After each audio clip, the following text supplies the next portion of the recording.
dapat ang higaan.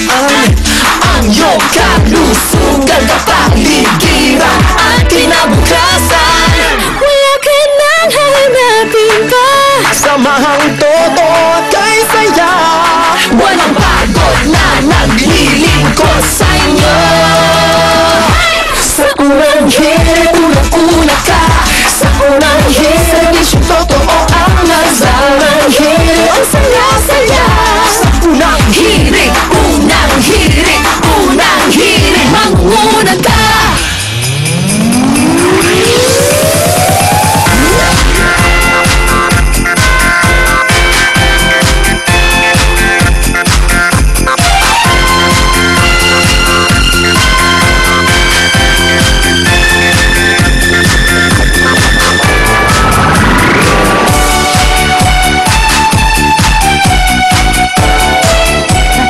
Morning!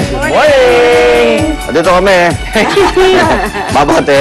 Gising ha. At may pasok. Sa opisina, may pasok sa eskwela, ganda panahon.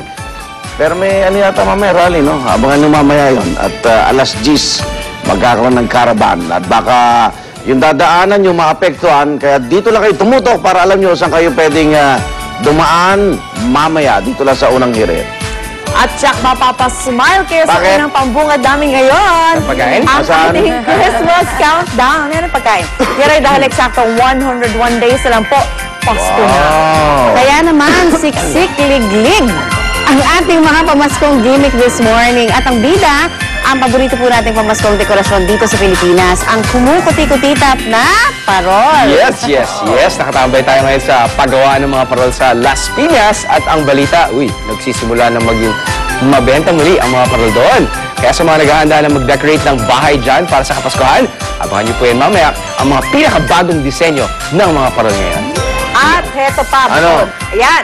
Bukod sa pagiging pinakamasayang parte ng taon, ang Kapaskuhan din po ay panahon para magdagdagan ang ating kita. Totoo yun.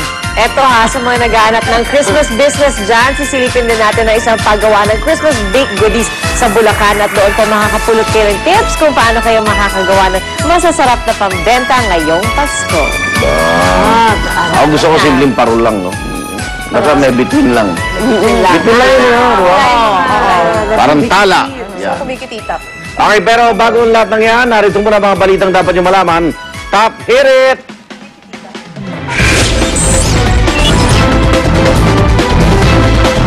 Inilatag natin Pangulong... hirit pa naman muna tayo. Muna tayo mga kapuso dahil mainit. ay binabantayan ngayon ng low pressure area ang Pag-asa sa tuktok ng Hilagang Luzon. Sa pinakahuling weather bulletin ng Pag-asa na mata ng low pressure area sa layong 300 kilometro sa Hilagang Silangan ng Basco, Batanes. Dahil dyan, makararanas ng maulap ng papawiri na may kalat-kalat na pag-ulan ang Northern Luzon at Central Luzon, maging ang western section ng Southern Luzon. Habang ang iba pang bahagi ng bansa ay makararanas ng maulap na papawiri na kung minsan ay may pag-ulan. At para sa pinakauling balita sa ating lagay ng panahon, nakakapanayam natin sa pamamagitan ng telepono si Sunny Baharilla, weather forecaster ng Pag-asa. Good morning, Sunny! Magandang umaga po, Susan. Kumusta naman? Posible bang maging ganap na bagyo ang binabantayan nyo low pressure area? Opo, tingin. Kasi na mga sipon-sipon ang pabigay. Sunny? Ako medyo nagkakaroon. Ano po? Yeah, Sunny. Ito, putol-putol pong tignan-laro lang, di ba? O yan. Nagkakaroon ng problema yung ating komunikasyon kay Sunny Baharilla. So, babalikan ho natin si Sunny mamaya kapag medyo mas maganda-ganda na yung kanyang signal. Ano? Baka masama din yung lagay. Baka binabagyo doon. Baka nandun yung low pressure area. Kita naman natin sa mapa, di ba? Sunny. Bagay na bagay sa pangalan ni Sunny Baharilla. Pero maulan dyan sa Palawan. maulan sa... Talagang binasa na lang sa mapa. Oo. Medyo baka sa pag-asa. Yes. Basta lagi naman dapat talagang may dalang tayo. Kasi sinasabi naman September talaga, di ba? Baka may mga bagyo pa. Yes. Ikaw, matatapos na September, kalagitnaan na ngayon eh. Oo. September 15. Parating na hangi-amihan. Oo, hangi-amihan. Pero hindi natuloy yung sinasabi nila na 4 na bagyo this September. Kaya nga dapat, Oo nga. let's, parang dasal pa Sana, tayo. oo nga, Yan. sa bagay, meron pa palang Okay. Two more weeks. Yes. 2 more weeks to go. At tapos na, September. Pampasampas ka ba dyan? Stripe kayo. Siyempre, ikaw rin eh. Pareho kayo O tayo. Yo, ay horizontal, ako vertical. Mukhang mahal ka tayo stripe mo yan. O, ano sabi ng makapangyarihan? Ano? Ha? O, ayan, ikaw naman. Ano yan? Ikaw. Si Sunny, Sunny. Oo. Ito na, Sunny. Sunny? Ayun po, Susan, opo. Oo, Sunny. O yan, posible ba maging ganap na bagyo yung binabantayan yung low pressure area? Ayun po, tinitingnan po natin. Masusit po natin ang binabantayan sa kasalukuyan na for the past 12 hours kasi nagpagita ito ng medyo pataas na potential na ito'y magbibilap nga. Ang nagiging balakid sa kanya ay itong bagyo nating nasa labas, si Onyos na tinawag po natin. Dahil habang ito'y in-expect natin na lalakas itong bagyo natin sa labas, at ito yung hihila sa kanya. Pero pag hindi ito lumakas, ay magiging hindi mai-istorbo, kumbaga yung development itong ating low pressure area. So ito yung magbubunsod na makapag-develop nga ito into a full critical depression. So ano magiging lagay ng panahon sa Metro Manila? Metro Manila and then hindi lang Metro Manila, ang kanlurang bahagi po ng Katimugang Luzon, ang buong gitna at northern Luzon ay madalas na maulan po tayo na may kalat-kalat na mga pagulan. Magiging malawakan po ang ating mga pagulan dito sa ating Northern Island at dito rin po sa sa Palawan, Group of Islands, ang Puyo, ang Coron at dito sa Mindoro. In-expect po natin na magiging widespread rain po dyan dahil medyo makapal. Nandiyan po yung point of convergence po natin ang southwest at saka yung easterly component po ng ating hangin. So nandiyan yung wind convergence kaya nandito po na-congested yung ating kaulapan. Okay, maraming salamat Sunny Pajarilla, weather forecaster ng Pag-asa. Ayan, sana wala nang dumating na bagyo. Oo, sana. Ay, naku, akin sinasweldo. Napaka-imposible naman nung sana mo. Bakit mo, tapos ang September na wala nang tayo. Mawawala ng balanse ang kalikasan. Nakadalawang bagyo na hindi. Nakadalawang bagyo na. Pumasok. Diba? Lumihis. Pray, it works. 15 minuto na natin pinag-uusapan ng wala namang bagyo. Lagay ng panahon. Ano na tayo? Okay, nilatag na po. Dahil Pangulong Noynoy ang kanyang mga plano para maibsan ang epekto ng mataas at sunod-sunod na presyo po ng langis sa buhay ng mga jeepney driver. Sa pulong kahapon na kasama po 30 transport group, nagbigay ng 3 pangako si Pinoy. Una, sugpuin ang kotong. Pangalawa, yung pagrepaso sa oil deregulation law. At pangatlo, yung pantawid pasada. Yan. Na programa ng gobyerno. Hinahanapan pa ng pera yan. Walang pera yan eh. Batawas mong pulong, umakas ang Pangulo na makumbinsyang karamihan sa transport group na huwag na magsagawa ng tigil pasada. Ayon naman kay Piston, Secretary General George San Mateo, tila kulang daw sa sustansya naging pulong kahapon. Sa ngayon, ang kailangan na raw nila ay aksyon sa mga lumang issue.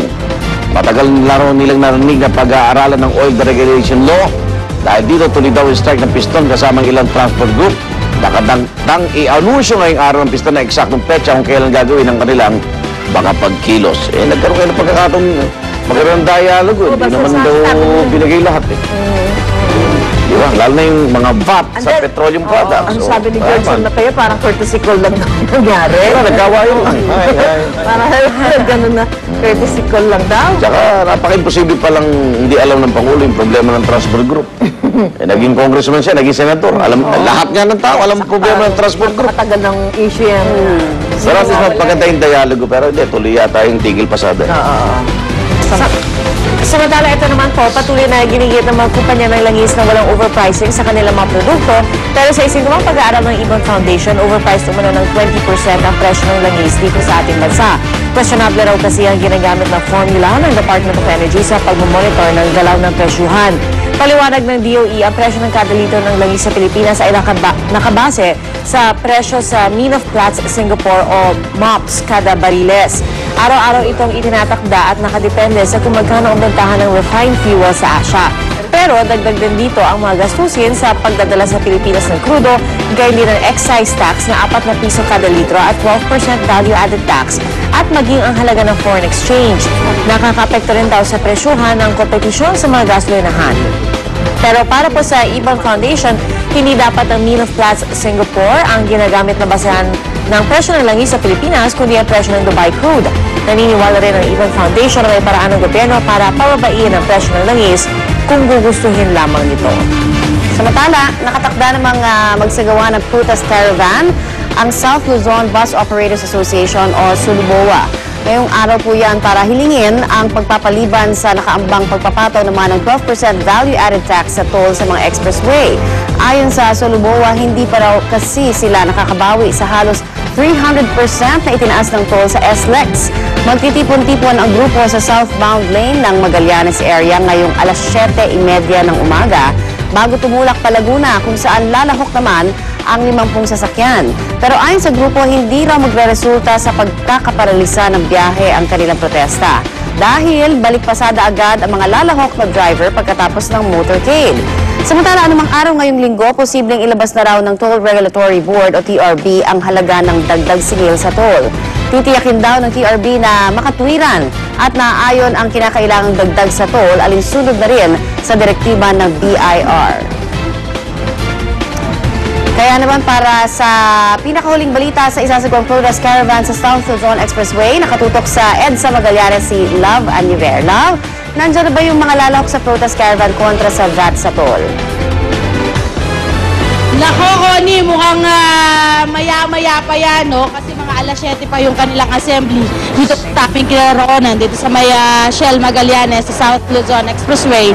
Dito yung kanilang assembly area. Sa mga oras na ito, napakalinis pa nitong area at aasahan nga natin na mamayang alas 7 magsisimula na magsidatingan itong mga lalahok. Kasama nga dyan ang South Luzon Bus Operators Association, SULBOA, kasama rin ng Provincial Bus Operators Association o PBOA, Truckers Association, National Council for Commuters Protection at Alliance of Concerned Transport Organizations, kasama pa ang iba pang mga grupo, no?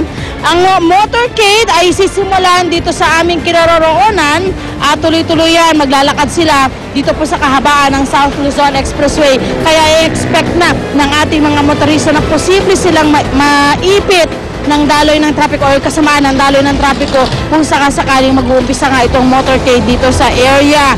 Ang gagawin nga nila ngayon,